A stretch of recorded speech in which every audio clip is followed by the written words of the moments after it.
మన తల్లిన దేవుడు మనల్ని కాపాడి రక్షించి ఈ యొక్క ఆదివారం దినమున ఆయనను ఆత్మతో సత్యముతో ఆరాధించుటకు మనందరికీ కూడా జీవాన్ని దయచేసి దేవుడు మనల్ని సజీవ లేఖలో ఉంచి ఉన్నాడు. అందుకు మొదట మన ఆయనకి కృతజ్ఞతాస్తుతులు తెలియచే వారమే ఉన్నాం. ఎందుకంటే ఈ విశ్వం అంతా కూడా ఆయన యొక్క నియంత్రణలో ఉంది. కాబట్టి ఉదయించాలన్నా, చీకటి పడాలన్నా, మనుషులు జీవించాలన్నా, పక్షులు జంతువులు జీవించాలన్నా కూడా దేవుని యొక్క కృప, ఆయన యొక్క ఆజ్ఞ. సో అలా సృష్టి ఆది నుంచి నేటి వరకు కూడా ఈ విశ్వంలో ఉన్న ప్రతి సృష్టి కూడా దేవుని యొక్క ఆజ్ఞకు లోబడి అవి క్రమంలో ఉన్నాయి. అందుకే మనిషి ఇంకా జీవిస్తూ ఉన్నారు. మానవ కులం భూమి మీద 6,000 సంవత్సరాల పై చిలుపడినప్పటికీ ఇంకా మానవులు జీవిస్తున్నారంటే ఆయన యొక్క సంకల్పం ఎంత గొప్పదో మనం ఆలోచించవచ్చు. ఆ సంకల్పాన్ని, దేవుని యొక్క ఆలోచనని, దేవుని యొక్క ఉద్దేశాన్ని మనం క్రైస్తవులు అయినప్పటి నుండి కూడా ధ్యానిస్తున్నాం, గమనిస్తూ ఉన్నాం. ఆ ఉద్దేశానికి మ్యాచ్ అయ్యేటట్లు బ్రతకడానికి మనం ఏం చేస్తాం? ప్రయత్నిస్తూ ఉన్నాం. కాబట్టి పర్పస్ తెలియకపోతే, ఉద్దేశం తెలియకపోతే మన లైఫ్కి మీనింగ్ ఉంటుంది అన్నమాట, మన జీవితానికి అర్థం. అందుకే పర్పస్ చాలా ముఖ్యం. ఆ పర్పస్ని ఎప్పటికప్పుడు దేవుని యొక్క ఉద్దేశాన్ని మనం జ్ఞాపకం చేసుకుంటూ ఉండాలి. పర్పస్ లేకుండా మనం ఏ పని చేయం. ఎవరైనా మనల్ని డబ్బులు అడిగినా ఏమడుగుతాం? ఏంటి పర్పస్, ఏ ఉద్దేశం కోసం అడుగుతున్నాం? సో కాబట్టి ప్రతిరోజు దేవుని యొక్క ఉద్దేశాన్ని ధ్యానిస్తూ ఉన్నట్లయితే ఆదివారం మనం ఆరాధనకు వచ్చినప్పుడు మన మనసులు, హృదయాలు ఒక ప్రాపర్ పొజిషన్లోకి వస్తాయి. ఉద్దేశం అర్థం కాకపోతే ఆదివారం ఆరాధన ఎలా ఉంటుందంటే ఏదో జస్ట్ ఒక రోబోటిక్స్ వచ్చి ఆరాధన తీసి వెళ్ళిపోయినట్టు ఉంటాయి. అందుకే must come for the purpose of God. దేవుని ఉద్దేశాన్ని బట్టి మనం ఇక్కడికి వస్తుంది అంతే. సో ఆదివారం దేవుని యొక్క ఉద్దేశంలో ఒక భాగం, ప్రభు వల్ల దేవుని ఉద్దేశంలో ఒక భాగం. మనం ఇలా సంఘముగా కలిసి దేవుని ఆరాధించడం దేవుని ఉద్దేశంలో ఒక భాగం. కుటుంబం దేవుని యొక్క ఉద్దేశంలో ఒక భాగం. మనం అందరం ఒక తండ్రికి పుట్టినటువంటి పిల్లల వలె అలాంటి మనస్తత్వం, మైండ్, హృదయం కలిగి ఉండాలనేది కూడా దేవుని ఉద్దేశంలో ఈజీ విషయం కాదు. ఇప్పుడు మనందరికీ తండ్రులు వేరే, తల్లులు వేరే, ప్రాంతాలు వేరే. ఒకరు విశాఖపట్నం, ఒకరు ప్రకాశం జిల్లా, ఒకరు రాయలసీమ, ఒకరు కర్ణాటకలో పుట్టి పెరుగుతారు. కానీ మనం అందరం బయాలజికల్గా మన డెస్టినేషన్సే different. We are not biological brothers. మనందరం కూడా బిబ్లికల్ బ్రదర్స్ అన్నమాట. వాక్యం ద్వారా మనం అందరం సహోదరం అయినటువంటి వాళ్ళం. సో ఆ ఫీలింగ్ అనేది మనకి ఎప్పుడైతే టేస్ట్ చేస్తామో, ఎక్స్పీరియన్స్ అవుతామో, అవినాష్ ఎవరు రాజ్ బ్రదర్ కొడుకులే నాకైతే అది పోయి ఇట్స్ మై బ్రదర్, అవినాష్ నా సొంత సహోదరుడు అనే ఫీలింగ్ రాదు. ఏదైనా మనం పరిచయం చేసేటప్పుడు ఎవరైనా అంటే మా సహోదరుడు, మా చర్చ్ మెంబర్ అంటాం. అంటే ఇంకా ఏం రాలేదు మనకి, ఆ బాండింగ్ ఇంకా ఏర్పడలే. ఎవరు ఏమనుకున్నా, షీఈస్ మై చర్చ్ మెంబర్, నీ సిస్టర్ కాదా? అర్థం చెప్తాము మనం, మా చర్చ్ మెంబర్. కొన్నిసార్లు మా పక్కింటి అబ్బాయి అంటారు. పక్కింటి అబ్బాయి ఏంటి? మా ఎదురింటి అబ్బాయి ఏంటి? Is my brother. ఒకప్పుడు పక్కింటి అబ్బాయి, కానీ బాప్తిజం పొందాక అతడు ఏముంది నీకు? సహోదరుడు. ఆ ఫీలింగ్ రావాలి. అది ఉద్దేశం, పర్పస్. మనం ఇంకా వాళ్ళు వేరే వాళ్ళు, వీళ్ళు వేరే ఊరోళ్ళు, వీళ్ళ ప్రాంతం వేరే, మా ప్రాంతం వేరే, వీళ్ళ క్యాస్ట్ వేరే, మా క్యాస్ట్ వేరే అనే ఫీలింగ్స్తో ఎప్పుడైతే వచ్చి కూర్చుంటామో దేవుని పర్పస్ని అక్కడ పెట్టేశాను. ఆదివారం ఆరాధనకి ఆయన పర్పస్. ఎవరైతే ఆ ఫీలింగ్ని ఎంత తొందరలో తెచ్చుకుంటారో, ఎంత తొందరలో ప్రతి సహోదరి తన సొంత సహోదరిని వాళ్ళు ఫీల్ అవుతాడో, అప్పుడు వాడు మెచ్యూరిటీకి వెళ్ళినట్టు, అప్పుడు వాడు సంపూర్ణ పురుషుడైనట్టు. అది యేసుక్రీస్తు స్టాండర్డ్. అది యేసుక్రీస్తు స్టాండర్డ్. యేసు ఒక చోట ప్రసంగం చేస్తుంటే కొంతమంది వచ్చి, బయట నీ కోసం నీ తల్లి నీ సహోదరులు నీ కోసం ఎదురు చూస్తున్నారు. అప్పుడు యేసు ప్రభు వెంటనే ఏమన్నాడు? నా తల్లి నా సహోదరు. ఎవరు నా తల్లి, ఎవరు నా సహోదరి? దేవుని యొక్క వాక్యాన్ని ప్రకారం నడుచుకునేవారు, దేవుని చిత్తాన్ని నెరవేర్చేవారే నా సహోదరుడు, నా తల్లి.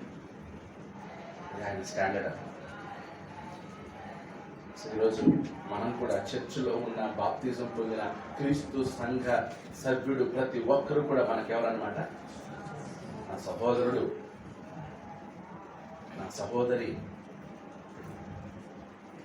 కాబట్టి అది రిజల్ట్ ఆఫ్, అంటే ఇన్ని సంవత్సరాలు మన వాక్యంలో పెరిగినందుకు, ఇన్ని సంవత్సరాలు మన సంఘంలో ఉన్నందుకు రిజల్ట్ అది రావాలి. మీ జన్మలో ఆ రిజల్ట్ రాకపోతే నీకు అసలు దేవుని పర్పసే అర్థం కాలేదన్న. మన లైఫ్ రిజల్ట్ ఏంటంటే, రైట్, మనం పాత నిబంధన చరిత్రను చదువుకుంటున్నాం. ఎజ్రా గ్రంథం పూర్తయింది. ఎజ్రా గ్రంథాన్ని మనం ఫినిష్ చేసాం. లాస్ట్లో ఎలా వివాహాల వల్ల ఎలాంటి పరిస్థితి వచ్చిందో చూసాం. ఎజ్రా ఏం చేశాడు? తన గడ్డాన్ని పీక్కునేసాడు, జుట్టుని పీక్కున్నాడు, గడ్డాన్ని పీక్కున్నాడు, ప్రార్థన చేశాడు. దాంతో మంచి రిఫార్మేషన్ జరిగింది, రిపెంటెన్స్ జరిగింది. అందరూ కూడా ప్రత్యేకించబడ్డారు. ఇప్పుడు నెహెమ్యా గ్రంథానికి వెళ్తాం. ఇది నెహెమ్యా. నెహెమ్యా నెహెమ్యా అనే మాటకు అర్థం ఏంటంటే కంఫర్టర్. నెహెమ్యా మాటకు అర్థం మీనింగ్ కంఫర్టర్, ఆదరించువాడు. నెహెమ్యా అనే పేరుకి అర్థం ఆదరించువాడు. నెహెమ్యా పుస్తకంలో ఉన్న విషయం బిఫోర్ 25 years బిఫోర్ ఎస్తేర్ గ్రంథం యొక్క ఇన్సిడెంట్స్ ఉంటాయి. ఎస్తేర్ పుస్తకం అయిన 25 సంవత్సరాలకి నెహెమ్యా పుస్తకం.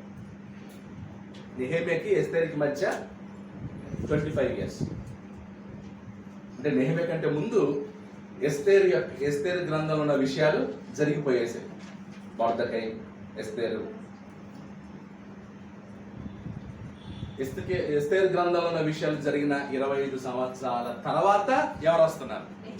నెహెమ్యా. కాబట్టి నెహెమ్యా పాత నిబంధనకి చివరి గ్రంథం ఏదంటే నెహెమ్యా. పాత నిబంధనకి చివరి గ్రంథం అంటే ఇక ఈ లాస్ట్ ప్రవక్తల పుస్తకాలు ఉన్నాయి కదా, ఎవరు? హగ్గయి, జకరియా, మలాకి.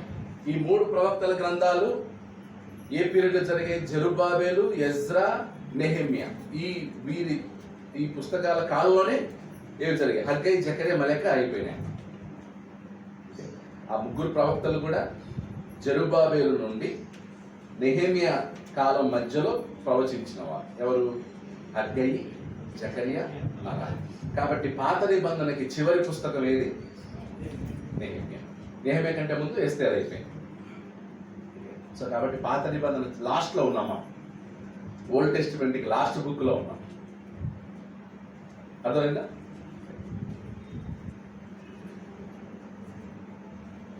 నెహెమ్యా గ్రంథాన్ని చదువు.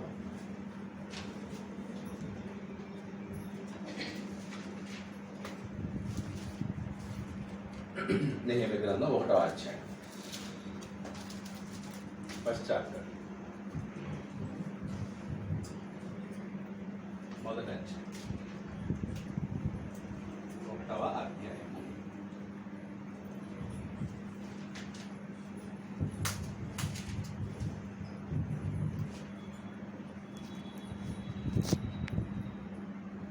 అంతకంటే ముందుగా ఎస్తేరు గ్రంథం 4వ అధ్యాయం 14వ వచనం చదవండి.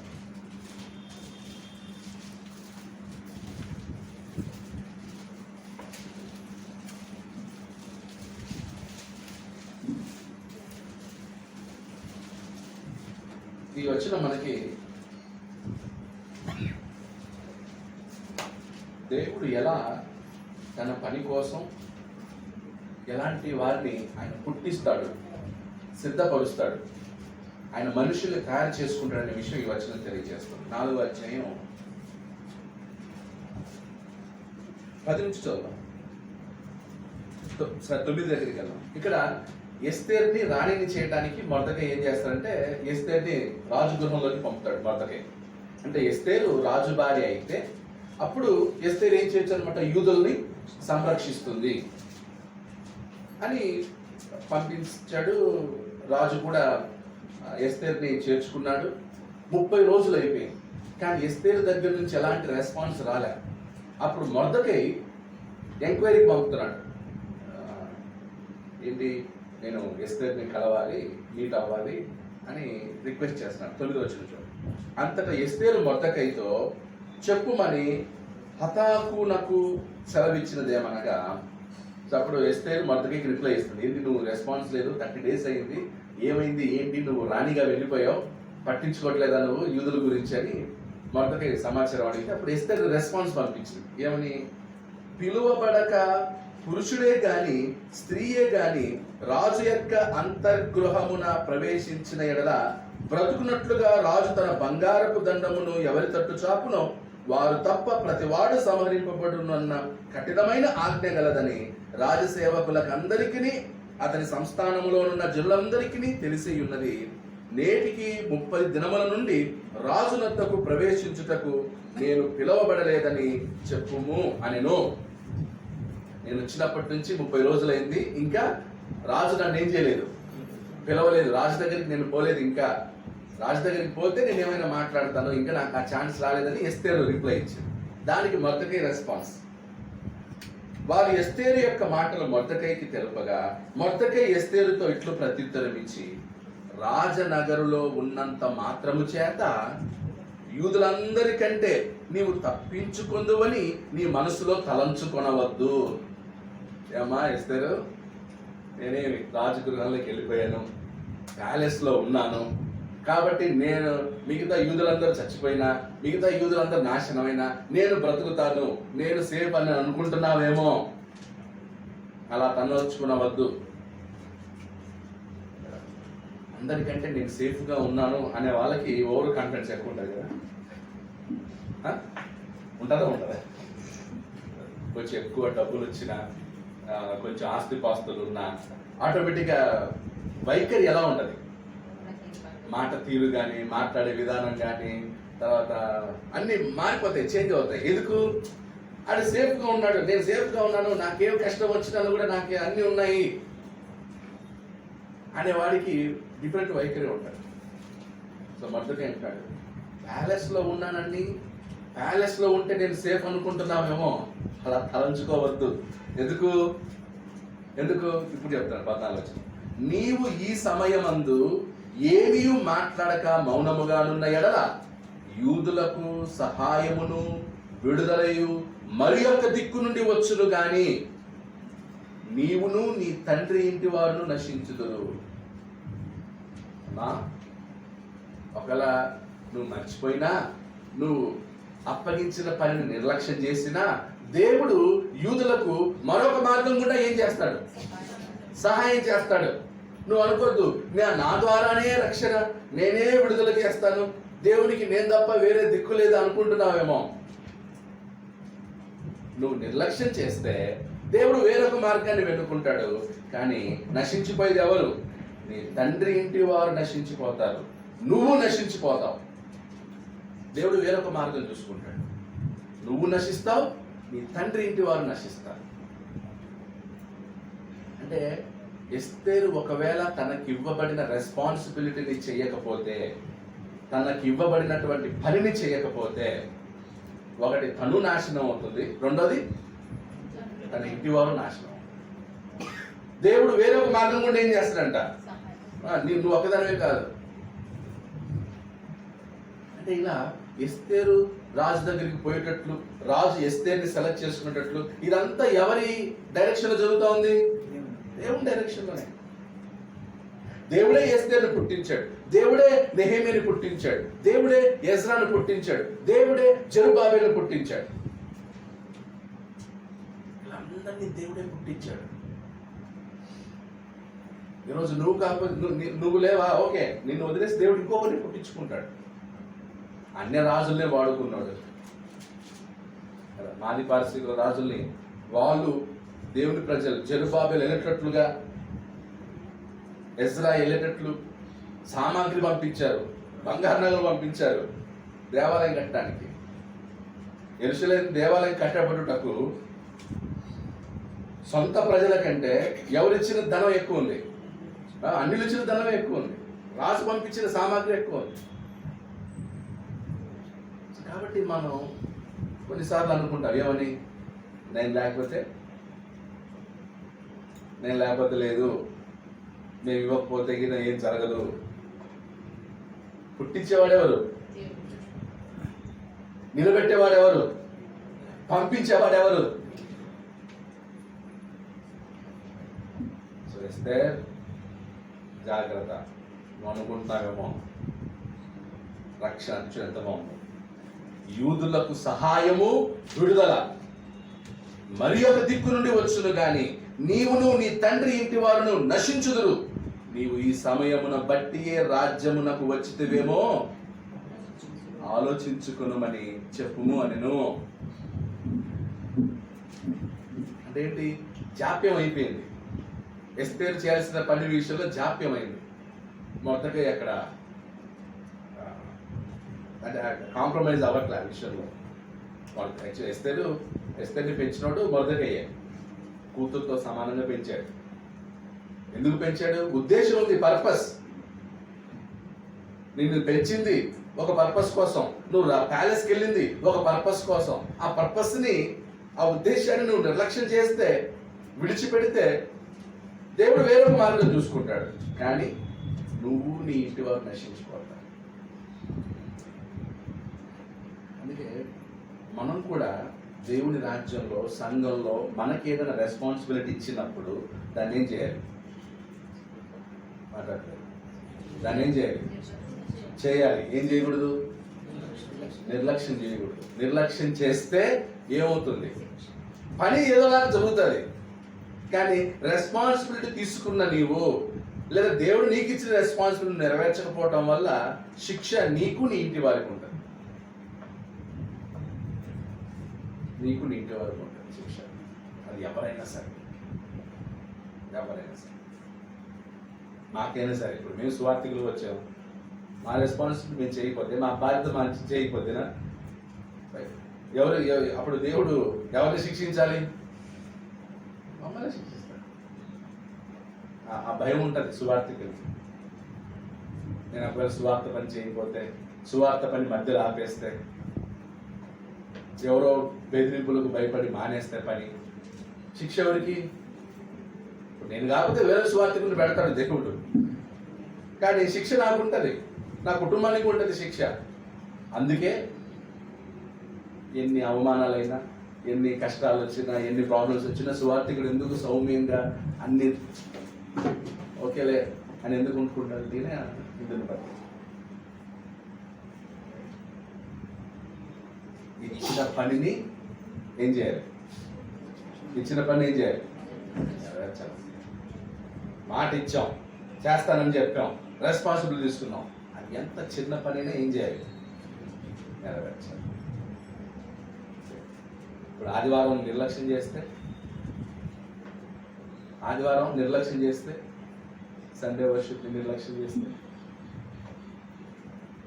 మళ్ళీ కొరింథీ పత్రిక రాస్తూ, మీలో అనేకులు ప్రభు బలిని నిర్లక్ష్యం చేశారు, ప్రభు బలిని ఆచరించేటప్పుడు మీలో కలహాలు ఉన్నాయి, ప్రభు బలిని ఆచరించేటప్పుడు మీలో కక్షలు ఉన్నాయి, ప్రభు బలిని ఆచరించడానికి మీరు సంఘంగా కూడినప్పుడు అది ఆచరించుట సాధ్యము కాలేదు, అందుకే మీలో అనేకులు బలహీనులు, రోగులై ఉన్నారు అంటాడు.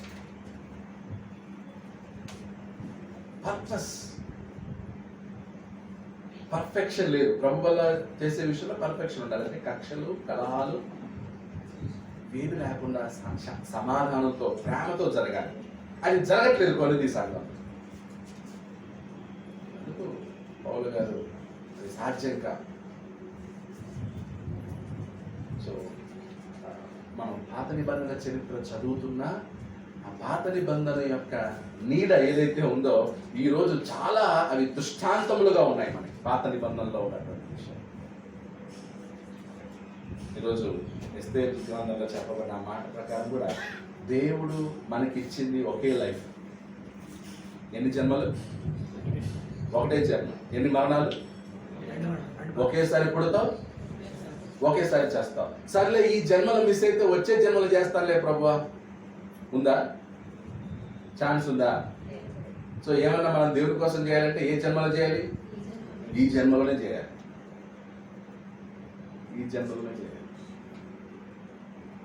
ఒకవేళ రియలైజేషన్, అయ్యో దేవుడి పని చేయలేకపోయిన రియలైజేషన్ ఎప్పుడు రావాలి?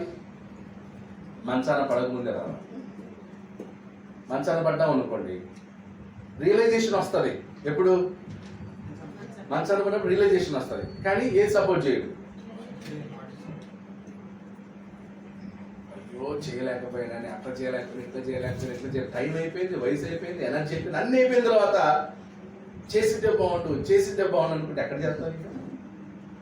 అందుకే అన్ని హెల్దీగా ఉన్నప్పుడే, బలంగా ఉన్నప్పుడే, ఉద్యోగంలో ఉన్నప్పుడే, యాక్టివ్గా ఉన్నప్పుడే దేవుని పనిని, ఇచ్చిన పనిని ఏం చేయాలి?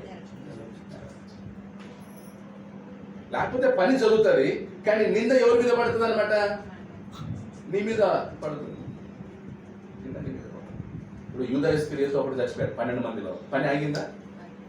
యూదా ఇస్కరియోతు చచ్చిపోయాడు, పని ఆగలే. చీట్లు వేస్తే ఇంకొకటి మధ్యాహ్నం ఎన్నుకున్నారు, కొనసాగుతాం. మధ్యలో యాకోబు చనిపోయాడు, పని ఆగిందా? ఆగలేదు. 12 మంది అపోస్తలులు చనిపోయినా కూడా పని ఏమవ్వలేదు. ఇప్పటి వరకు 2000 సంవత్సరాలకు కొనసాగుతూనే ఉంది సువార్త పని. దేవుడు అలా వాడుకుంటాడు. మనం ఏంటంటే మనకి ఇచ్చిన టైం పీరియడ్లో మనం చేయాల్సిన పనులు చేసాం. ఇప్పుడు నెహెమ్యా దగ్గరికి వెళ్తాం.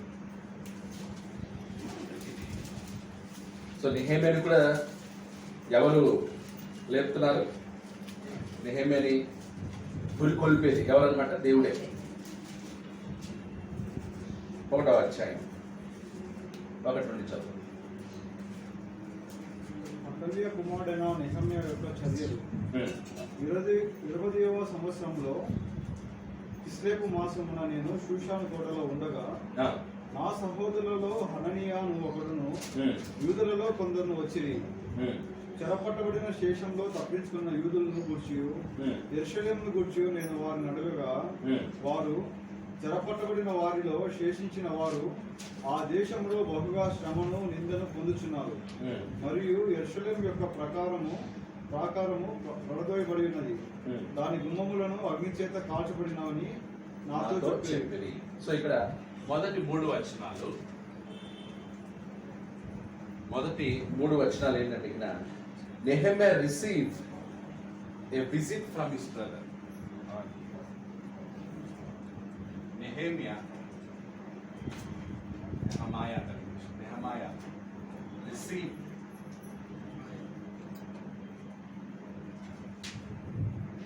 report from his brother, his own brother, సొంత సహోదరుడే. ఏం పేరు అతని పేరు? హననియా. సో నెహెమ్యా వాళ్ళ నాన్న పేరు ఏం పేరు? హకల్యా. సో స్టార్టింగ్ ఫస్ట్ ఉంది కదా, హకల్యా ఫాదర్, బ్రదర్ హనానియా. బ్రదర్ వచ్చి హననియా, ఫాదర్ హకల్యా. రాసుకోండి. సో తన సహోదరి దగ్గర నుండి రిపోర్ట్ వచ్చింది. ఏమని వచ్చింది రిపోర్టు? ఎక్కడి నుంచి వచ్చారు? యాక్చువల్లీ యెరూషలేము నుంచి వచ్చారు. నెహెమ్యాని కలవడానికి వచ్చారు. నెహెమ్యా ఎక్కడున్నాడు? షూషను కోటలో ఉన్నాడు. అంటే అప్పుడు ఎవరు పరిపాలిస్తున్నారు? అర్తహషస్త. 2వ అధ్యాయం చూడండి. అటు తర్వాత అర్తహషస్త రాజు ఏలుబడి కాలమున 25వ సంవత్సరములో నీసాను మాసమందు రాజు ద్రాక్షరసం త్రాగవలెను చూచుండగా నేను ద్రాక్షరసం తీసుకుని రాజునకు అందించితిని. దానికంటే ముందు లాస్ట్ వచ్చిన చూడండి, నెహెమ్యా 1:11లో నేను రాజునకు గిన్నె అందించువాడనై యుంటిని. సో నెహెమ్యా యొక్క పోస్ట్ ఏంటి? రాజుకి గిన్నె అందించేవాడు. ఇంగ్లీష్ లో కప్ బేరర్ అంటే ఏంటి? అంటే ఏంటి? యాక్చువల్లీ ఏంటంటే నెహెమ్యా జాబ్ ఏంటంటే ఫుడ్ టేస్టర్. అంటే ఏంటి? రాజు ఏదైనా తినక ముందు నెహెమ్యా టేస్ట్ చేసిన తర్వాతనే ఎవరికి వెళ్తుంది, అది జాబ్. అంటే ద్రాక్షరసం అందించేవాడని మనం అనుకుంటాం ఇప్పటివరకు. అంటే దాని అర్థం ఏంటంటే is a food taster, cup bearer. రాజునకు గిన్నె అందించేవాడు. ఏ గిన్నె అయినా సరే ఎవరి ద్వారా వెళ్ళాలి? రాజుకి నెహెమ్యా దగ్గరికి వెళ్ళాలి. అంటే నెహెమ్యా ఏం చేస్తారు? ఫస్ట్ టేస్ట్ చేసి, అంతే కదా మన ప్రైమ్ మినిస్టర్ వీళ్ళు ఎవరన్నా సరే వాళ్ళు భోజనానికి ముందు ఏం చేస్తారు అనమాట, బాడీ గార్డ్స్ టేస్ట్ చేసి ఆ తర్వాత రాజుకి ఇస్తారు. అలా నెహెమ్యా పాత్ర. అంటే ఒక బాడీ గార్డ్, రాజుకి బాడీ గార్డ్ లాంటి రాజు దగ్గర నిలబడేవాడు. రాజు భుజించక ముందు ఇతను టేస్ట్ చేసి తర్వాత రాజుకి ఇస్తాడు. చిన్న జాబా పెద్ద జాబా? కంఫర్ట్ జాబే కదా. శాలరీ ఎంత ఉంటుంది? రాజు దగ్గర పనిచేసేవానికి జీతాలు ఎంత ఉంటాయి? మంచి జీతం, మంచి శాలరీ, మంచి జాబ్. అలాంటి టైంలో రిపోర్ట్ వచ్చింది. ఏమని రిపోర్ట్ వచ్చింది? యెరూషలేమును గూర్చి నేను వారిని అడగగా. అంటే అంత జాబ్ ఉన్నప్పటికీ కూడా దేని ఫోకస్ అంతా దేని మీద ఉంది? నెహెమ్యాకి. సహోదరుడు వచ్చాడు. సహోదరుడు రాగానే, తమ్ముడు ఎలా ఉంది యెరూషలేము? లేదా అన్నయ్య అనుకోండి, అన్నయ్య వచ్చిన తమ్ముడు ఎలా ఉంది మన యెరూషలేము? అప్పుడు వారు చెరపట్టబడిన వారిలో శేషించిన వారు ఆ దేశములో బహుగా శ్రమను నిందను పొందుతున్నారు. ఏం పొందుతున్నారు అనమాట? శ్రమ, నింద. నింద అంటే ఏంటి?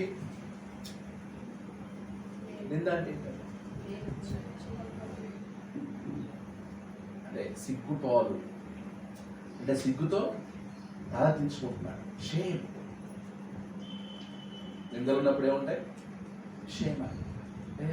మీ దేవుడు ఏంటి? యెరూషలేము దేవాలయం ఏమైంది?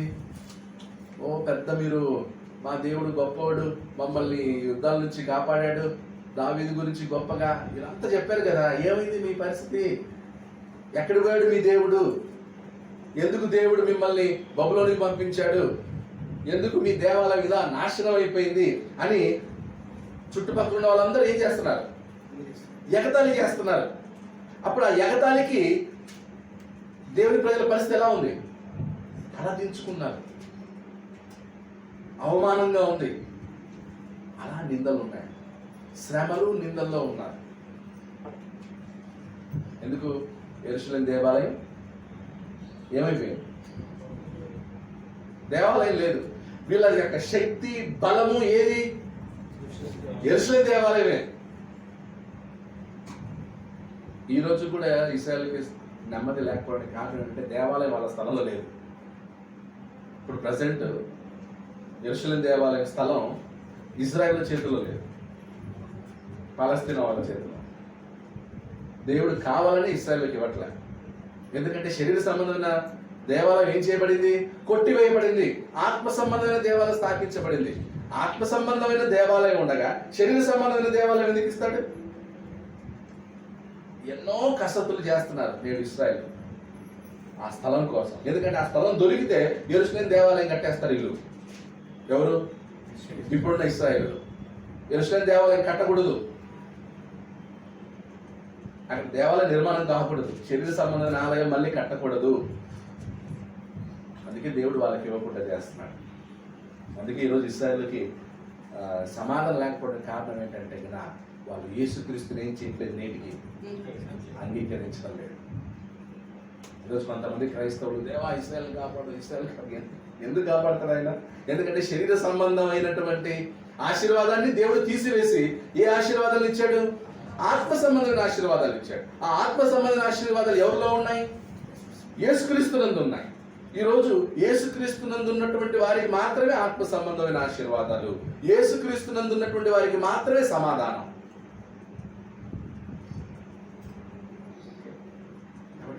నేడు ఇశ్రాయేలీయులు యేసుక్రీస్తుని అంగీకరించాలి. ఆత్మ సంబంధమైన రాజ్యంలో వాళ్ళు ఏమవ్వాలి? ప్రవేశించాలి.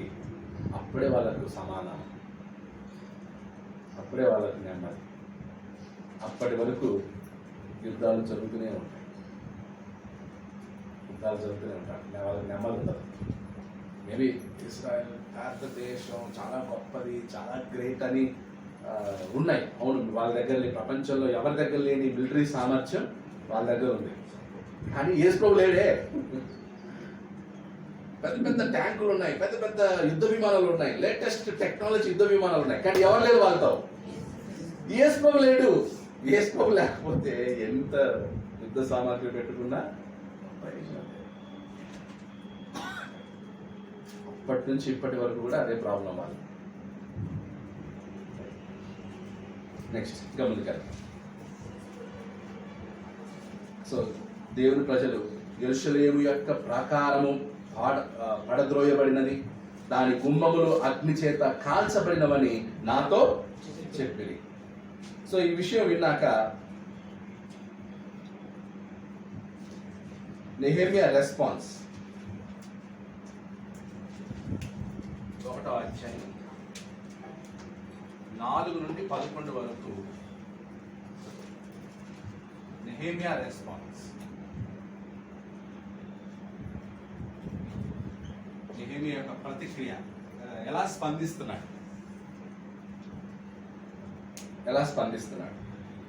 నెహెమ్యా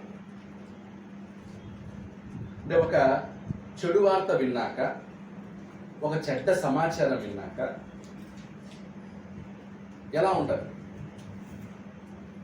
ఇప్పుడు మన ఊరి గురించి మనకేమన్నా ఒక చెడ్డ సమాచారం వచ్చిందనుకోండి, ఎలా ఉంటుంది? మన సొంత ఊరు వరదల్లో మునిగిపోయినప్పుడు, మన సొంత ఊరిలో భూకంపం వస్తే, మన సొంత ఊరిలో మన సొంత ఇల్లు పాడైపోతే, మన సొంత ఊరిలో మన బంధువుల ఒకవేళ నాశనం అయితే ఎలా ఉంటుంది మన రియాక్షన్? ఇప్పుడు నెహెమ్యా రెస్పాన్స్ చూడండి ఎలా ఉంటుంది. 5వ వచనం. సో 4, ఈ మాటలు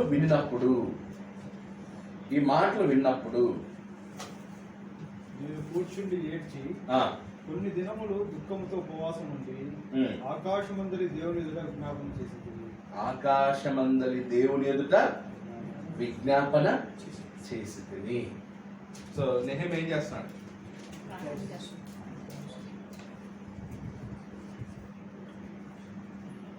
ప్రేయర్ ఆఫ్ నెహెమ్యా యొక్క ప్రార్థన, విజ్ఞాపన. నెహెమ్యా ప్రార్థన చేస్తున్నాడు. ఎంత క్లారిటీగా ఉంటుందో ప్రార్థన చూద్దాం. నెహెమ్యా ఇక్కడ చేసిన ప్రార్థనలు మనకు మోడల్. ఈ మోడల్ పెట్టుకుని మనం కూడా ఏం చేయాలన్నా నేర్చుకోవాలి. ఇలా ప్రార్థన చేసే విషయం నేర్చుకోవాలి. ఎంటైర్ నెహెమ్యా గ్రంథంలోనే 7 సార్లు ప్రార్థనలు ఉన్నాయి. ఎన్నిసార్లు? సరే, ఏం రాసుకుంటారంటే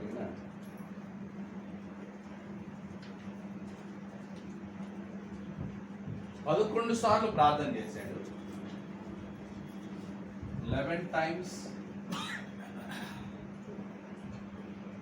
Nehemiah prayed in this book. ఈ పుస్తకంలో నెహెమ్యా ఎన్నిసార్లు ప్రార్థన చేశారన్నమాట? 11 times. Specifically 7 prayers are listed. Specifically 7 prayers. 11 సార్లు ప్రార్థన చేశాడు. కానీ స్పెసిఫిక్ ప్రార్థనలు ఎన్ని రికార్డ్ అయినాయి అనమాట? 7 ప్రార్థనలు రికార్డ్ అయ్యాయి. నేహమ్యా చేసినటువంటి ప్రార్థన. సో ఆ 7 ప్రేయర్స్ని మనం ఏం చేయాలి? ఓకే, నోట్ డౌన్ చేయాలి. ఒకసారి ఫస్ట్ ప్రేయర్ వచ్చి చాప్టర్ 1 ఫస్ట్ ప్రేయర్.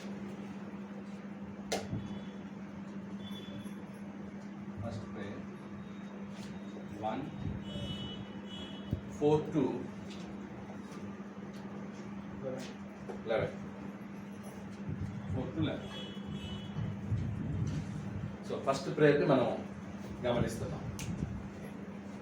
చూద్దాం ఏంటో ఆ ప్రార్థన ఏంటో చూద్దాం. సో మనం వెళ్తూ మన స్టడీలో ఈ 7 ప్రేయర్లు మనకు కనిపిస్తాయి. ఇప్పుడు మొదటి ప్రార్థన చూస్తున్నాం, ఫస్ట్ ప్రేయర్ ఏంటో. ఓకే, తర్వాత ఈ ప్రార్థన అయిపోయిన తర్వాత టైం ఉంటే మనం మిగతా ప్రార్థనలు చూద్దాం. మొదటి ప్రార్థన 4 నుండి 11 వచనాలు. ఈ మాటలు వినినప్పుడు నేను కూర్చుండి ఏడ్చి కొన్ని దినములు దుఃఖముతో ఉపవాసం ఉండి ఆకాశమందరి దేవుని ఎదుట విజ్ఞాపన చేసి తిని. ఈ మాటలు విన్నప్పుడు నేను కూర్చుండి ఏడ్చి కొన్ని దినములు దుఃఖముతో ఉపవాసం ఉండి ఆకాశమందలి దేవుని ఎదుట విజ్ఞాపన చేసి తిని. సో ఉపవాస ప్రార్థన.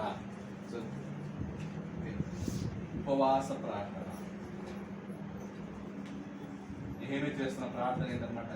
ఉపవాసం, ఫాస్టింగ్ ఉండి ప్రార్థన చేస్తున్నాడు. పాత నిబంధనలో ఫాస్టింగ్ ప్రేయర్స్ ఎక్కువ ఉంటాయి, క్రొత్త నిబంధనలో కూడా ఫాస్టింగ్ ప్రేయర్స్ ఉన్నాయి. సో మనం కూడా క్రీస్తు సంఘంలో ఈ ఫాస్టింగ్ ప్రేయర్ ఏం చేస్తారంటే నెగ్లెక్షన్, ఎక్కువ నిర్లక్ష్యం అయిపోయింది. సో దేవుని చిత్తం అయితే ఫాస్టింగ్ ప్రేయర్స్ని కొనసాగించాలి. మనం కూడా ఫాస్టింగ్ ప్రేయర్స్ అలవాటు చేసుకోవడం వల్ల, ప్రాక్టీస్ చేయడం వల్ల అంటే దేవునితో మన రిలేషన్షిప్ ఏముందన్నమాట, స్ట్రాంగ్గా ఉంటుంది, కనెక్ట్ అయి ఉంటాం. ఎందుకంటే fasting prayer the more you spend time with God. ఎందుకు ఉపవాస ప్రార్థన ఎందుకంటే ఎక్కువ సమయం దేవునితో గడపగలం, అందుకు ఉపవాస ప్రార్థన.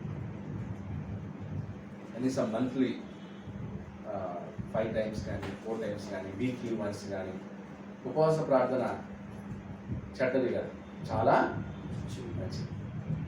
దానివల్ల క్రమశిక్షణ వస్తుంది. ఉపవాస ప్రార్థన వల్ల డిసిప్లిన్ ఉంటుంది. ఉపవాస ప్రార్థన వల్ల భయం వస్తుంది. ఉపవాస ప్రార్థన వల్ల భక్తి ఏర్పడుతుంది. ఉపవాస ప్రార్థన వల్ల ఫ్యామిలీకి ఏం నేర్పించవచ్చు? మోడల్.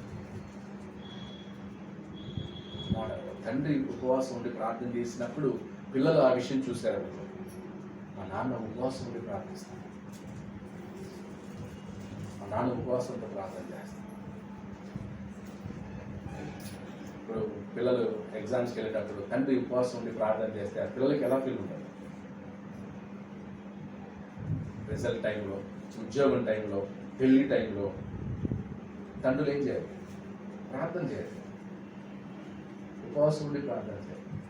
ఇప్పుడు మనం ఉపవాసం ఉండడానికి టైం లేదు, ఓకే, కష్టంగా ఉంది, ఇబ్బందిగా ఉంది, ఆలోచన రావట్లేదు. అన్నీ బాగున్నాయి కదా, అన్ని ఫెసిలిటీస్ ఉన్నాయి కాబట్టి అది రావట్లేదు. ఆ శ్రమ, బాధలు, కష్టాలు ఏవైనా కొంచెం బాగా వస్తే అప్పుడు తెలుస్తుంది అన్నమాట. సో ఉపవాస ప్రార్థన చాలా మంచిది. ఓకే, క్రీస్తు సంఘం ఉపవాస ప్రార్థనకి విరుద్ధం కాదు. ఎక్కడ కూడా క్రీస్తు సంఘంలో ఉపవాస ప్రార్థన చేయొద్దని చెప్పకూడదు కూడా. దాన్ని డాక్టర్లోకి తీసుకురాకూడదు. ఉపవాస ప్రార్థన చాలా మేలుకరమైంది. సో ఇక్కడ నెహెమయా ప్రార్థన చేస్తాడు, ఉపవాస ప్రార్థన చేస్తాడు. ఏమని చేస్తున్నాడు?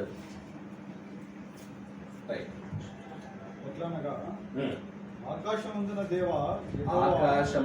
దేవా యెహోవా, భయంకరుడమైన గొప్ప దేవా, నిన్ను ప్రేమించి నీ ఆజ్ఞలను అనుసరించి నడుచువాడు. సో దేవుణ్ణి ఏమని పొగుడుతున్నాడు? భయంకరమైన గొప్ప దేవా కదా, భయంకరమైన గొప్ప దేవా అంటే దేవుడు ఎవరు? భయంకరుడు, భయంకరుడమైన గొప్ప దేవా. సారీ, భయంకరమైన కాదు, భయంకరుడు. అంటే దేవుడే భయంకరుడు. భయంకరమైన అంటే ఏదో ఒకటి భయంకరంగా ఉంది, దానికి పోల్చేదాన్ని ఏమంటారంట? భయంకరమైన. కానీ దేవుడు భయంకరమైన వాడు కాదు, భయంకరుడు.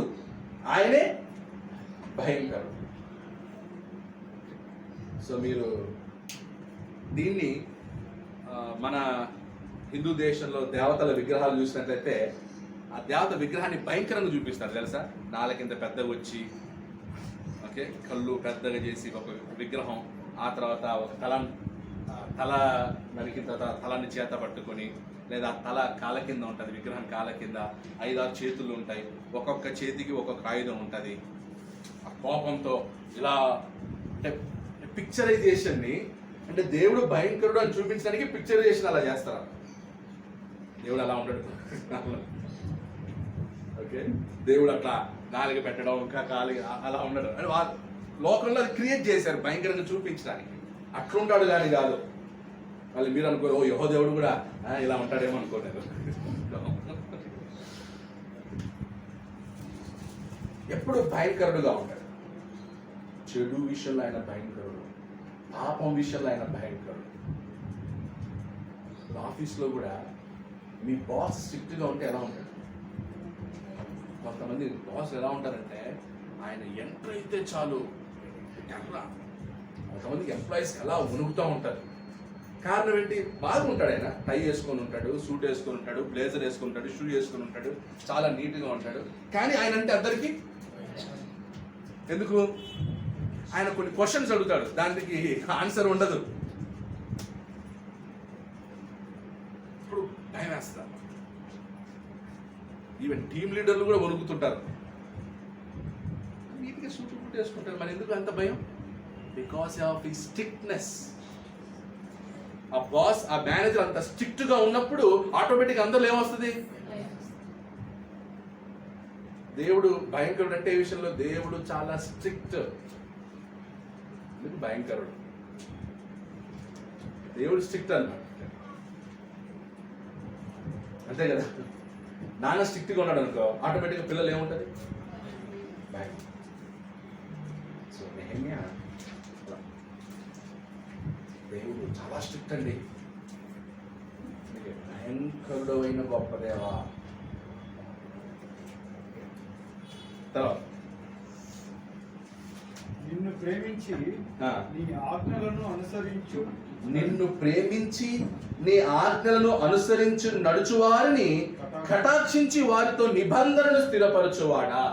సో భయంకరుడైన గొప్ప దేవుడు ఎవరితో నిబంధన స్థిరపరుస్తాడంట? నిన్ను ప్రేమించి.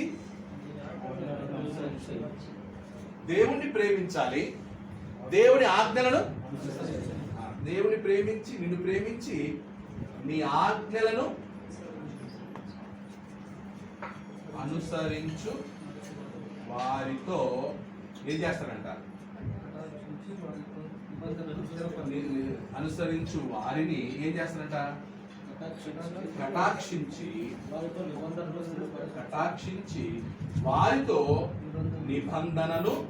స్థిరపరచువాడు. వారితో నిబంధనను స్థిరపరచువాడు.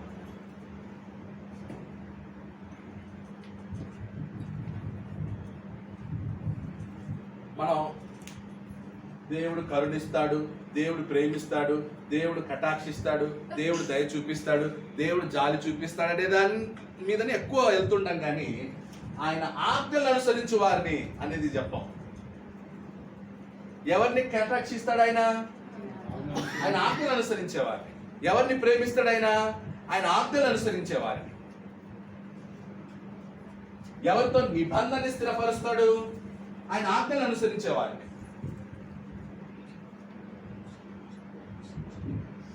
ఇప్పుడు మనం ఆదివారం ఆరాధించే వాళ్ళమా, లేదా ఆజ్ఞలు అనుసరించే వాళ్ళమా? క్రీస్తు అలాగే ఉందా? ఇప్పుడు ఆ స్టాండర్డ్ ఉందా? క్రీస్తు ఎంతవరకు పరిమితమైంది? ఆదివారం ఆరాధన ప్రభు వల్ల రెగ్యులర్గా తీసుకుంటాం, వాయిద్యాలు వాయించాం, అంతే తప్ప ఆజ్ఞలు అనుసరించడంలో they are going step by step. ఎక్కడికి వెళ్తాం? కిందికి జారిపోతాం, కిందికి దిగజారిపోతాం. క్రీస్తు అంటే ఆజ్ఞలను అనుసరించడం. ఆరాధన అది ఆజ్ఞలోకి రాదు. యాక్చువల్లీ ఆరాధన అంటే ఏంటంటే ఇది న్యాచురల్, అంటే స్వాభావికంగా నువ్వు దేవుని ఏం చేయాల్సిన వాడివి? ఆరాధించాలంటే. ఇప్పుడు న్యాచురల్గా పిల్లలు తల్లిదండ్రులు ఏం చేయాలి? గౌరవించాలి, లోబడాలి, సన్మానించాలి. ఇప్పుడు దీనికి సపరేట్గా ఆజ్ఞ కావాలా?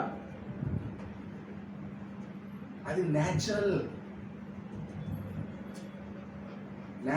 జరిగేది. అది తల్లిదండ్రులు పిల్లల్ని ప్రేమించేది న్యాచురల్, పిల్లలు తల్లిదండ్రులకు లోబడేది, సన్మానించేది న్యాచురల్. దానికి ఏదో పుస్తకం, గ్రంథం, కాన్స్టిట్యూషన్ అవసరం లేదు.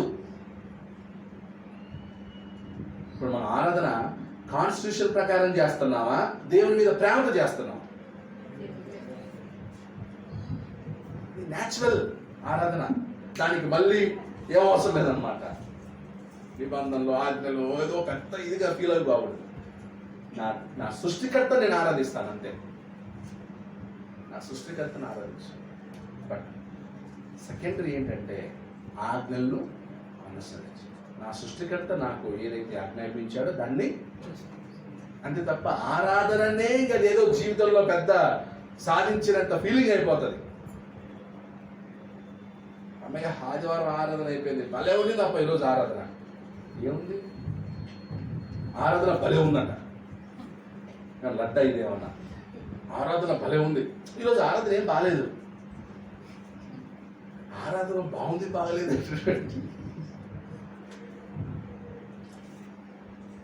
న్యాచురల్. దానికి అదే ఏదో సాధించామన్నంత ఫీలింగ్ గా ఉండదు. ఆయన ప్రేమించాలి సరిపోదు. దేవుడు అంటే నీకు ఇష్టం అంటే అందరూ చేస్తా అంటారు. దేవుడు అంటే నువ్వు దేవుడిని ప్రేమిస్తున్నావు అంటే అందరూ ఏమంటారు? భలే ప్రేమిస్తున్నాను బ్రదర్ అంట. ఆజ్ఞను అనుసరిస్తున్నావా? సో దేవునికి తన్ను ప్రేమించే వాళ్ళతో పాటు తన ఆజ్ఞల్ని అనుసరించే వాళ్ళు కావాలి. అది దేవుని పర్పస్. ఎందుకు దేవుడు భూమి మీద మనుషులు సృష్టించాడంటే తనను ప్రేమించే వాళ్ళు కావాలి, తన ఆజ్ఞల్ని అనుసరించే వాళ్ళు కావాలి. ఇప్పుడు దేవదూతలు దేవుణ్ణి చూస్తారు, దేవుని ఆజ్ఞల్ని అనుసరిస్తున్నారు. కానీ దేవుని ఆలోచన నన్ను చూడకుండా నా ఆజ్ఞలను అనుసరించే వాళ్ళు కావాలి, నన్ను చూడకుండా నన్ను ప్రేమించే వాళ్ళు కావాలి. ఇప్పుడు చూసి ప్రేమించేది దాంట్లో కిక్ ఎక్కువ ఉంటుంది కదా, చూడకుండా ప్రేమించే దాంట్లో ఎక్కువ మజా ఉంటుందా? దేవునికి ఏంటంటే అది ఆనందం. ఏంటి? నేను ఎవరో వాళ్ళకి తెలియదు, నా రూపాన్ని వాళ్ళు చూడలేదు, నా శక్తిని వాళ్ళు చూడలేదు, కానీ వాళ్ళు నేను చేస్తున్నారు. అది దేవునికి ఆనందం. అది మనకు కూడా ఎవరైనా మనకు ఎవ్వరు తెలియని వాళ్ళు సడన్ గా మనకి గిఫ్ట్ ఇస్తే ఎలా ఉంటుంది?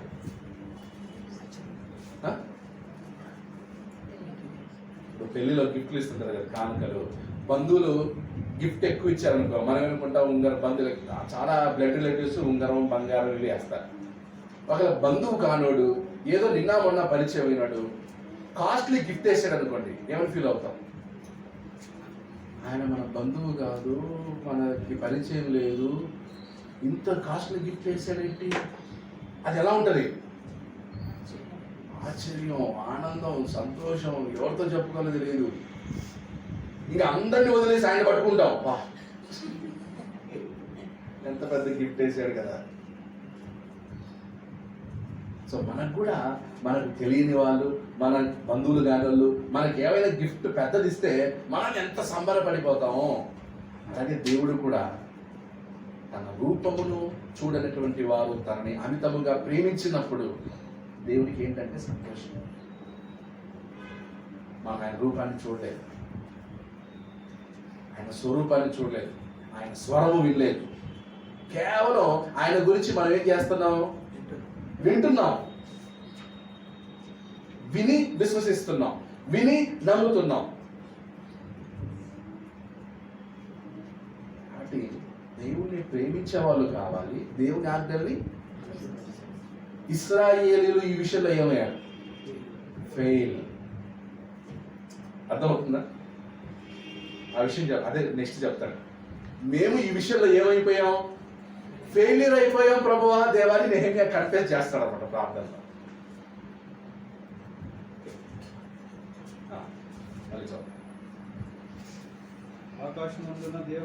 ఆకాశమందున్న దేవా యెహోవా, భయంకరుడవైన గొప్ప దేవా, నిన్ను ప్రేమించి నీ ఆజ్ఞను అనుసరించి నడుచువారిని కటాక్షించి వారితో నిబంధనను స్థిరపరచువాడా.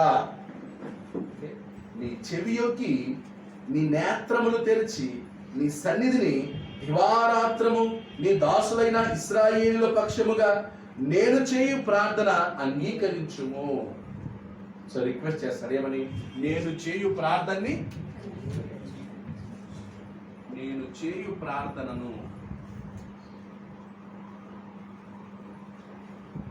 అంగీకరించుము. ఫస్ట్ దేవుణ్ణి పొగిడాడు. ప్రార్థనలో దేవుణ్ణి ఏం చేశాడు? భయంకరుడమైన గొప్ప దేవా అని పొగిడాడు. సెకండ్, దేవుడు ఎలాంటి వాడో చెప్తున్నాడు. సో దేవుడు ఎలాంటి వాడంట? తనను ప్రేమించే వారిని, తన ఆజ్ఞను అనుసరించే వారి మీద కటాక్షం చూపించేవాడు. వారితో ఆయన ఏం చేస్తాడు? నిబంధన స్థిరపరుస్తాడు. అది నేచర్ ఆఫ్ గాడ్. నీ నేచర్ ఇది, నీ క్యారెక్టర్ ఇది. ఓకే, నెక్స్ట్ ఏమంటాడు? థర్డ్ పాయింట్ లో, దయచేసి నేను చేసే ప్రార్థనని, అంటే చెప్పక ముందు రిక్వెస్ట్ చేస్తున్నాడా, చెప్పిన తర్వాత రిక్వెస్ట్ చేస్తున్నాడా? నేను ఇప్పుడు కొన్ని అడుగుతున్నాను, అడగక ముందే ప్రామిస్ చేస్తున్నాడు. ఏమని? నేను ఇప్పుడు కొన్ని అడగబోతున్నా, వాటిని నువ్వేం చేయి. కొన్నిసార్లు మన ఎవరి దగ్గరికి వెళ్ళినప్పుడు ఫస్ట్ మాటి చెప్పరా ఏంటంటే, నువ్వు ఫస్ట్ చేస్తానని ఇస్తానని మాటి అని అడుగుతాను కదా మనం, చెప్పకముందే ఏమని. అప్పుడు పెద్దవాళ్ళు సర్లే ఓకే చేస్తాను చెప్పు. పిల్లలు అదే అడుగుతారు, నాన్న నువ్వు నాకు మాట ఏంటి చెప్పు, నాకు నేనేమడిగినా ఇస్తానని చెప్పు. అప్పుడు డాడీ వాడు అడిగే దీన్ని చూసి సరే ఇస్తానని చెప్పు. డాడీ ఊళ్ళో వెళ్తున్నారు స్కూల్లో, నన్ను కూడా పంపించాలి, దానికి 500 రూపాయలు డబ్బులు అవుతాయి ఇవ్వాలి అంటే తర్వాత చెప్తాడు మ్యాటర్. ఫస్ట్ ప్రామిస్ తీసుకుని తర్వాత మ్యాటర్ చెప్తాడు. నేమే కూడా ఏం చేస్తున్నాడు? ఫస్ట్ దేవుని దగ్గర ఏం తీసుకుంటున్నాడు? నువ్వు ఫస్ట్ నా ప్రార్థన సరే ఏం చెప్పరా, నేను మళ్ళీ చెప్తాను, ఫస్ట్ నా ప్రార్థన అంగీకరించి. అంటే ఒక చిన్న పిల్లవాడు తండ్రిని ఎలా అడుగుతాడు, ముందే ప్రామిస్ తీసుకుని తర్వాత మ్యాటర్ ఎలా చెప్తాడు, అలా. నీకు విరోధంగా పాపం చేసిన ఇశ్రాయేలు కుమార్ దోషమును నేను ఒప్పుకొనుచున్నాను. సో ఇప్పుడు కన్ఫెస్ చేస్తాను ఏంటని? నీకు విరోధముగా పాపము చేసిన ఇశ్రాయేలు కుమారుల దోషమును నేను ఒప్పుకొనుచున్నాను. నేను నా తండ్రి ఇంటి వారును పాపమును ఒప్పుకుంటా. దేవుని ఎదుట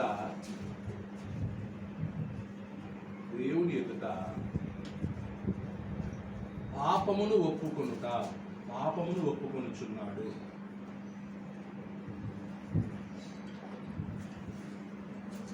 okay, accepting your mistakes in the front of God. దేవుని సన్నిధిలో, దేవుని ముందర, అంటే ఆయన సన్నిధికి వస్తున్నాము, ఆయన ముందు నిలబడగానే ఫస్ట్ ఏం చేయాలి? దేవా మమ్మల్ని క్షమించు, దేవా నన్ను క్షమించు, నేను పాపం చేశాను. సో తన పాపమును ఒప్పుకోండి. ప్రార్థనలో పాపాన్ని ఒప్పుకుంటున్నారా? మాట్లాడలేదు.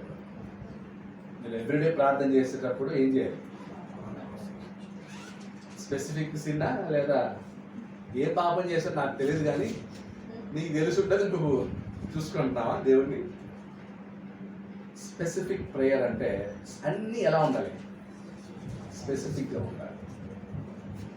ఇప్పుడు దేవా మమ్మల్ని ఆశీర్వదించు, అదేంటది? జనరల్. స్పెసిఫిక్ అంటే ఏంటి?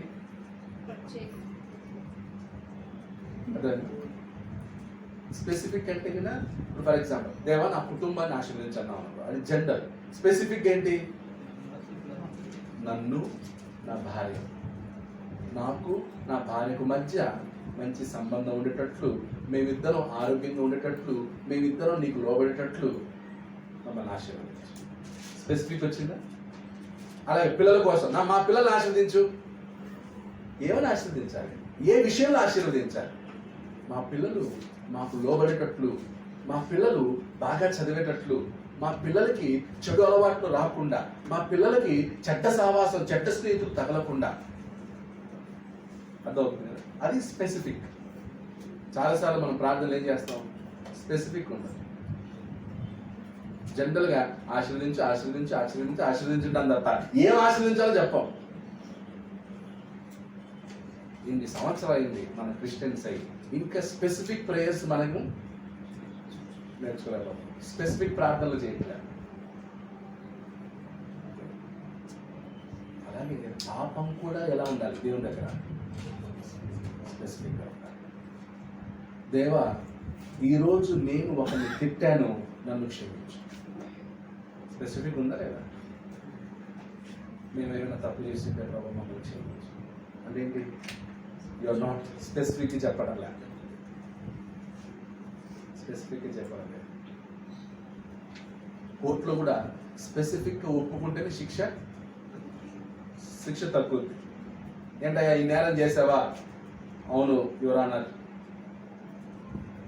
బుద్ధి తక్కువే, తప్పు చేశాను, ఆ టైంలో నా బ్రెయిన్ పనిచేయలేదు, నేను మనిషి మృగంలాగా ప్రవర్తించాను, క్షమించండి అని అనుకోండి. అప్పుడు కోర్టు కూడా ఏం చేస్తారు? శిక్ష తప్పిస్తాను. పశ్చాత్తాపడుతున్నాడు. అది ఒప్పుకోకుండా ఉంటే చాలా వీళ్ళు రీసెర్చ్లు చేయాలి, ఆ రిపోర్ట్ చేయాలి, ఈ రిపోర్టు మొత్తం అంతా వెతికొచ్చి రే నువ్వే చేసావు అదిగో ప్రూఫ్ అన్ని చూపించిన తర్వాత ఇంత టైం పట్టింది అనమాట వాళ్ళకి. అదే వాడే ఒప్పేసుకున్నాడు అనుకో, టైం సేవ్ అవుతుంది, ఖర్చు సేవ్ అవుతుంది, మనకి శిక్ష కూడా. అందుకే దేవుని దగ్గర మనం కటాక్షం పొందాలంటే మన మిస్టేక్స్ని మనం ఏం చేస్తున్నాం? నాయన నా గర్వాన్ని తగ్గించు, నేను హెచ్చిపోకుండా, నేను హెచ్చించుకోకుండా, నాలో గర్వపు మాటలు రాకుండా. ఎప్పుడైతే మన యొక్క పాపమును ఒప్పుకుంటామో, మొదటి యోహాను పత్రిక చూడండి, ఫస్ట్ జాన్, మొదటి యోహాను పత్రిక 1వ అధ్యాయం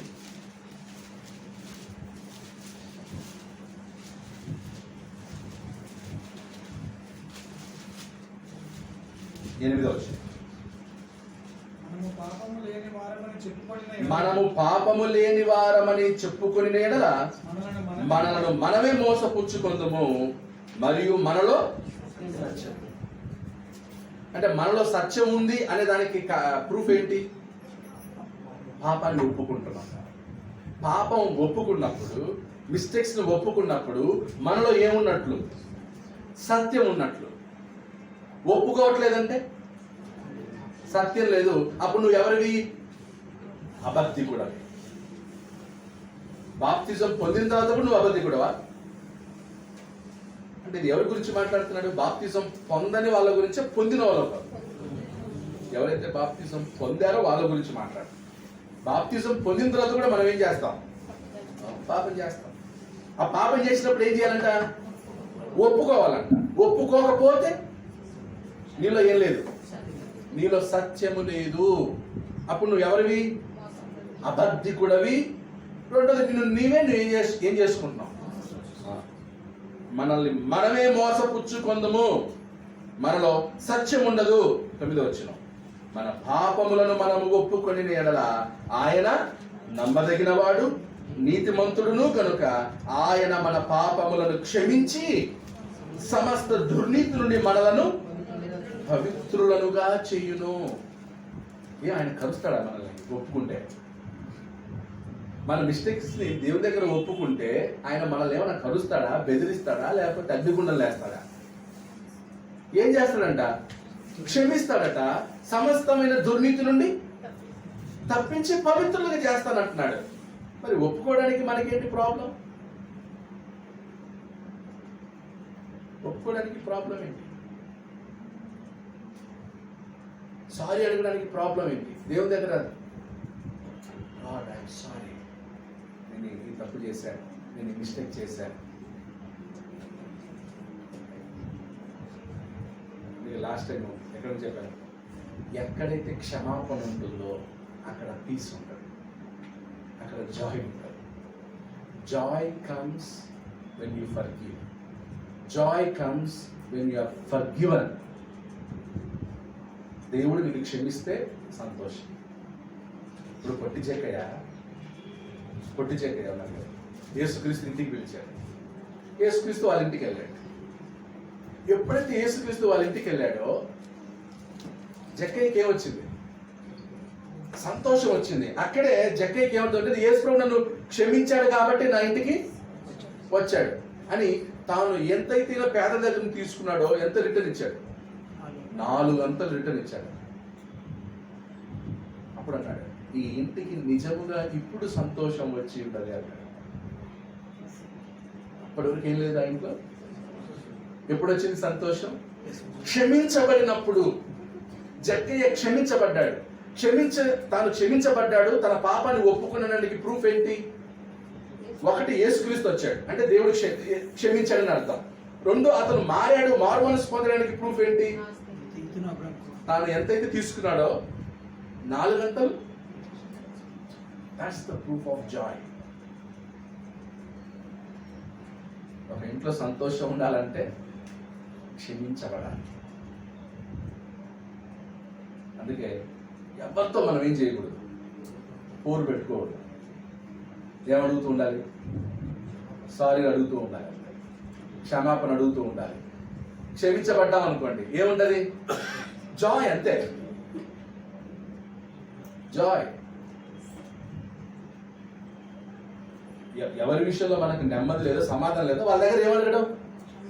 బ్రదర్, ఎందుకు బ్రదర్ మీరు ఇలా ఉన్నారు?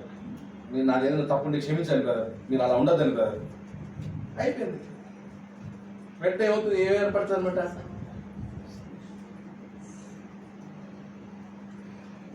ఒకడు నన్ను జనవరి 1కి తీసుకెళ్ళాడు. నిజంగా నేను చాలా ఫస్ట్ రోజు మనం ప్రతి సంవత్సరం జనవరి 1 ఎలా ఉంటుంది మనకి? జాయ్ ఉంటుంది. సో అతను నాతో సమాధానంగా ఉండేవాడు కాదు. సరే మాట్లాడుతున్నప్పుడు సరిగ్గా ఇతను సమాధానం పడడానికి వచ్చాడేమో, ఇంకా ఇప్పటివరకు అయిపోయింది, సమాధానం ఉందా? మాట్లాడుతూ నేను అయిపోయి ఏమి మాట్లాడలేదు. వెంటనే అతను 10 సంవత్సరాల క్రితంలో జరిగిందంతా తీసుకొచ్చాడు. వీడు సమాధానం ఇక్కడ రాలేదా? కొత్త సంవత్సరం రోజు కూడా వీడు సమాధానం పట్టలేదు. 10 years కూడా మాట్లాడతాడు వీడు.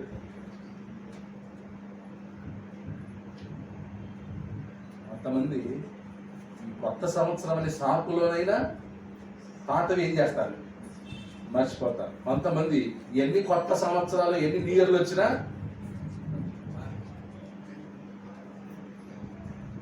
when you forgive, నువ్వు క్షమించాలి, అప్పుడు ఏంటన్నా? నెహెమ్యా ఎందుకు పాపాన్ని ఒప్పుకుంటున్నాడు? మనసు భారంగా ఉంది,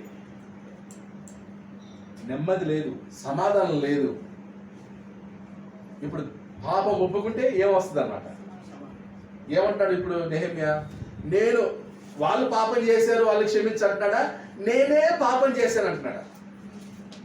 చూడండి, నెహెమ్యా, నేనును నా తండ్రి ఇంటి వారును పాపము చేసి ఉన్నాము, ఇంక్లూడింగ్ తనను కూడా చేర్చుకున్నాడు. పాపం తనకి దీనికి ఏం సంబంధం? బబులోనికి రాకముందు నెహెమ్యా ఎంత వయసు గలవాడు, ఆ పూర్వీకుల కాలంలో లేనోడు, చక్కగా తన ఉద్యోగం దాన్ని చేసుకుంటూ బాగా ఎంజాయ్గా ఉన్నాడు. ఎవరు? కబ్బేరర్ రాజు దగ్గర ఫుడ్ టేస్టర్ గా పనిచేస్తున్నాడు. అలాంటి వాడికి ఈ కర్మేంది? అంత కంఫర్టింగ్ జాబ్ లో ఉన్న నెహెమ్యాకి ఈ టెన్షన్ ఎందుకు, ఈ బాధ ఎందుకు? చక్కగా ఉద్యోగం చేసుకుంటూ తన మానాన్ని తను ఉండొచ్చు కదా.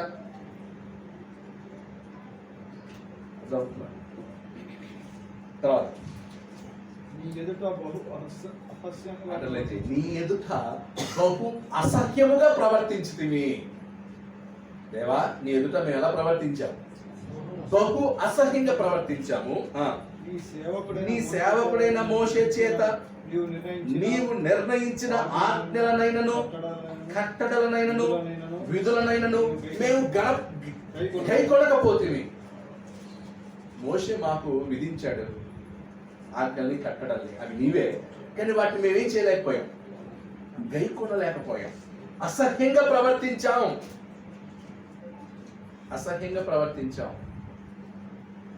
నీ సేవకుడైన మోషేతో నీవు సెలవిచ్చిన మాటను 8వ వచనం, నీ సేవకుడైన మోషేతో నీవు సెలవిచ్చిన మాటను జ్ఞాపకం తెచ్చుకోను. ఏది రెఫర్ చేస్తున్నాడు చూడు, నువ్వు మోషేతో సెలవిచ్చా అంటే దేవుణ్ణి ఇక్కడ ఏం చేయాలి? మోషే తనకంటే ముందు 1000 సంవత్సరాల ముందు ఉన్నాడు. మోషేకి నువ్వేమైతే మాట ఇచ్చావో దానిని జ్ఞాపకం చేసి, ఇప్పుడు కూడా మనం ప్రార్థన చేసేటప్పుడు యేసు ప్రభు యొక్క పేరు రెఫర్ అవ్వాలి. నాయన, నీ కుమారుని ద్వారా నువ్వు మాతో ఏమైతే సెలవిచ్చావో, నీ కుమారుని ద్వారా మమ్మల్ని ఎంతగా ప్రేమించావో, నీ కుమారుని ద్వారా మాకు రక్షణ ఎలాగైతే కలుగజేసావో అని యేసు ప్రభు రెఫరెన్స్ వాడతాం మనం ప్రార్థన చేస్తాం. వాళ్ళకి రెఫరెన్స్ ఎవరు అనమాట? మోషే లేదా అబ్రహాం. మోషేకి ముందు అబ్రహాం రెఫరెన్స్ ఉండేది, మోషే వచ్చాక మోషే రెఫరెన్స్ ఎక్కువ. అదేమనగా మీరు అపరాధము చేసిన జనులలోనికి మిమ్మును చెదరగొట్టుదును.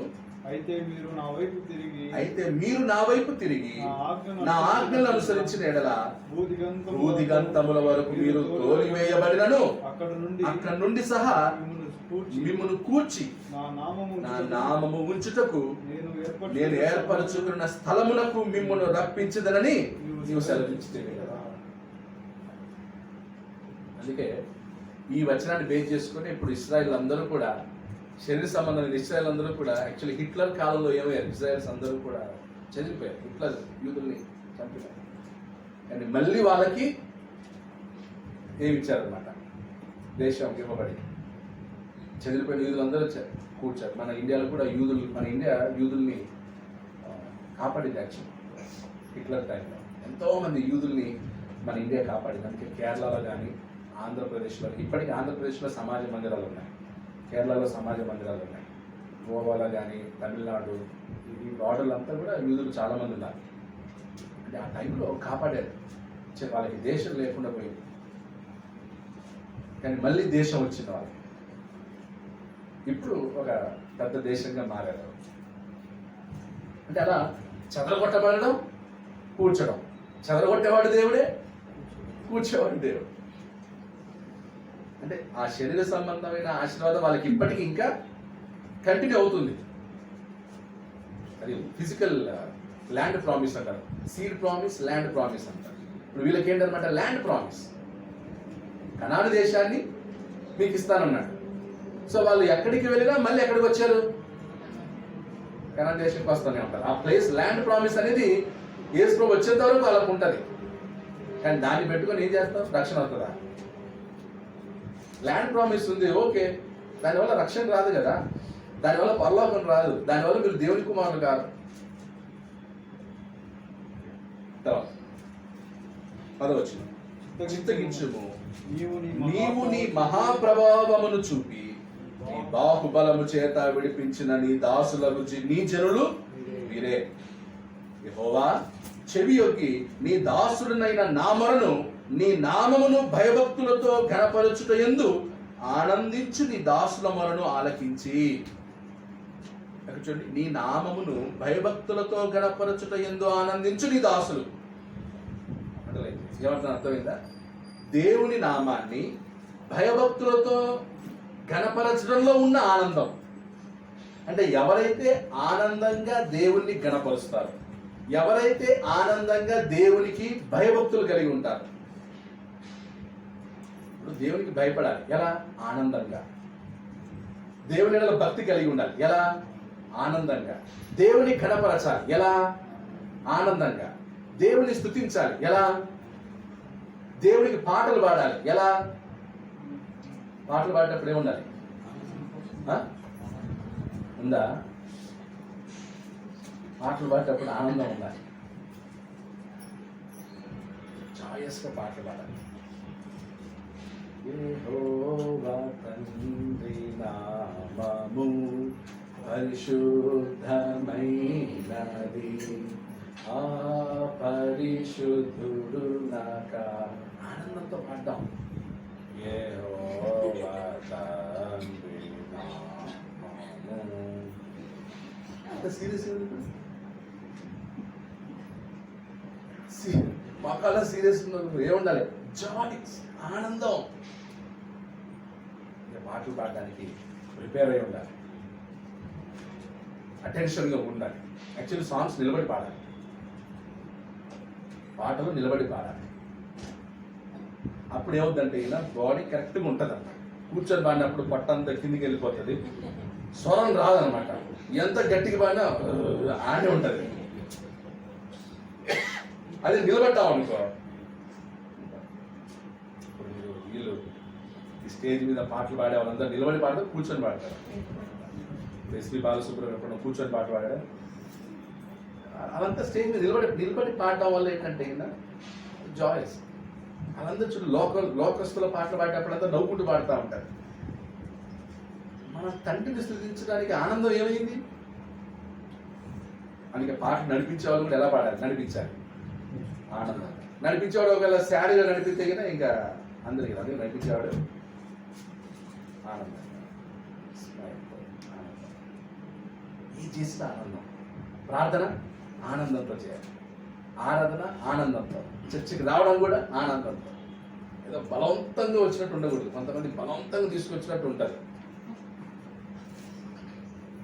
బలవంతంగా రాని ఎద్దుని లాక్కుండా పడుతుంది, ముక్కు తాడేసి తీసుకొస్తే ఎట్లుంటుంది.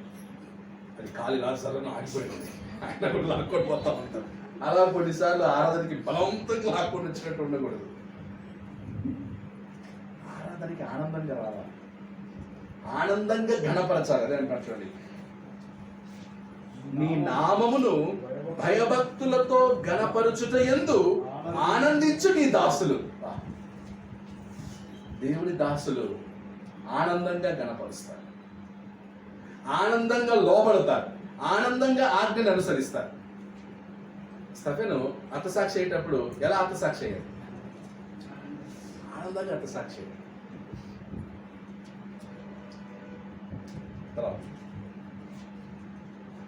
నీ దాసుల మొరను ఆలకించి ఈ దినమందు నీ దాసుని ఆలోచన సఫలపరిచి ఈ మనుషుడు నాయందు దయచూపునట్లు అనుగ్రహించు. ఈ మనుషుడు అన్నాడు. ఏ మనుషుడు?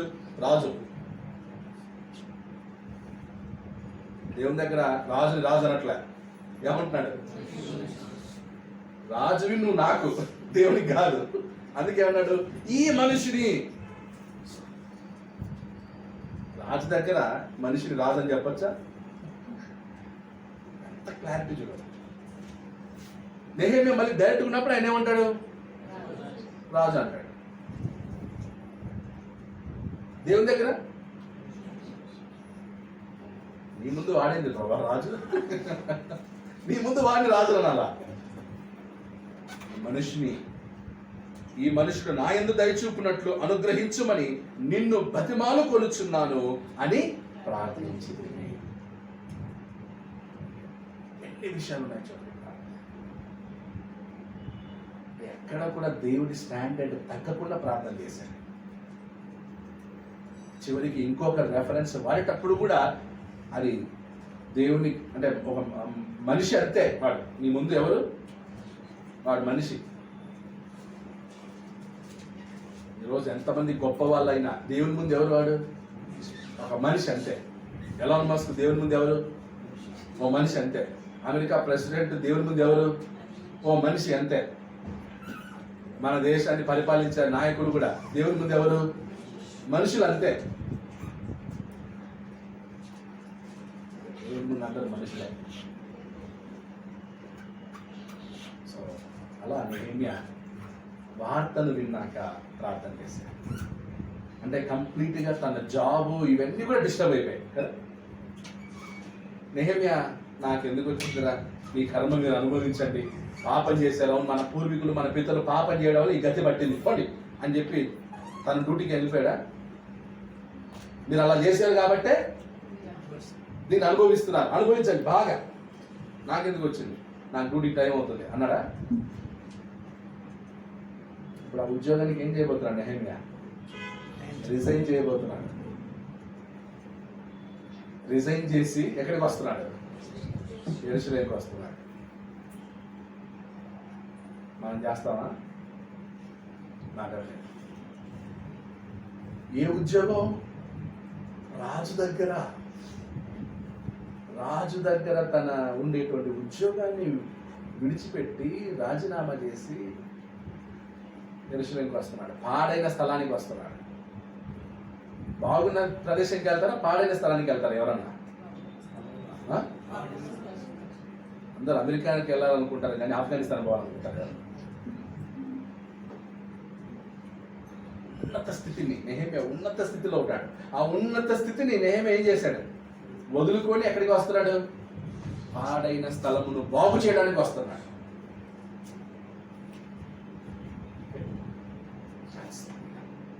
అందుకే మనకి పాత నిబంధనలో ఈ ముగ్గురు లీడర్స్ ఎవరు? జెరుబ్బాబెలు, ఎజ్రా, ముగ్గురు వండర్ఫుల్ లీడర్స్. ఇలాంటి లీడర్స్ అంటే వీళ్ళ ముగ్గురిని కూడా దేవుడు ఎవరు పుట్టించాడు? దేవుడే పుట్టించాడు. ఎస్తేర్ని ఎవరు పుట్టించాడు? దేవుడే పుట్టించాడు. కాబట్టి దేవుడు ఆ సమయాన్ని బట్టి, సందర్భాన్ని బట్టి తన పని కొరకు ఏం చేస్తాడు? ఆయన మనుషుల్ని పుట్టించుకుంటాడు, తయారు చేసుకుంటాడు. ఎస్తేర్తో చెప్పినట్లు నువ్వు ఒక్కదాన్ని అనుకుంటున్నావేమో, దేవుడు ఏం చేయగలడు? తన పని కొరకు ఇంకొక మార్గం కూడా చేసుకోగలడు. కానీ నీ గతి ఏమంటుందో ఒకసారి ఆలోచించాడు. కాబట్టి ఈరోజు దేవుడు మనకేమైతే ఇచ్చాడు, కేరపుర సంఘానికి ఏమైతే ఇచ్చాడు, దాన్ని ఏం చేయాలి? మనం గట్టిగా పట్టుకోవాలి. దాని మీద స్థిరంగా మనం నిలబడాలి. ముందుకు సాగాలి, ఎక్స్పాండ్ అవ్వాలి, డెవలప్ అవ్వాలి. ఎస్పెషల్లీ దేవుని కుమారుని గురించిన జ్ఞాన విషయంలో, ఐక్యతలో, ప్రేమలో డెవలప్ అవుతూ మనం ముందుకెళ్ళాలి. అలా దేవుడు మన సంఘాన్ని దీవించి ఆశీర్వదించిన దాకా తన పని నిమిత్తం, తన ఉద్దేశం కొరకే మనం ఉన్నాం. కేరపుర సంఘం ఎందుకుంది? దేవుని యొక్క ఉద్దేశాన్ని నెరవేర్చడానికి మనం. దేవుడు మా ప్రార్థన, మా సంఘాన్ని మీ ఉద్దేశం కొరకు వాడుకో అని మనం ప్రార్థించాలి. సో దేవుని చిత్తం అయితే తర్వాత ఏమైంది? ఇంకా నెహెమ్యా అక్కడే ఉన్నాడు. నెక్స్ట్ స్టెప్ ఏం చేశాడు ఆయన అనేది 2వ అధ్యాయంలో చూస్తాం. అందరికీ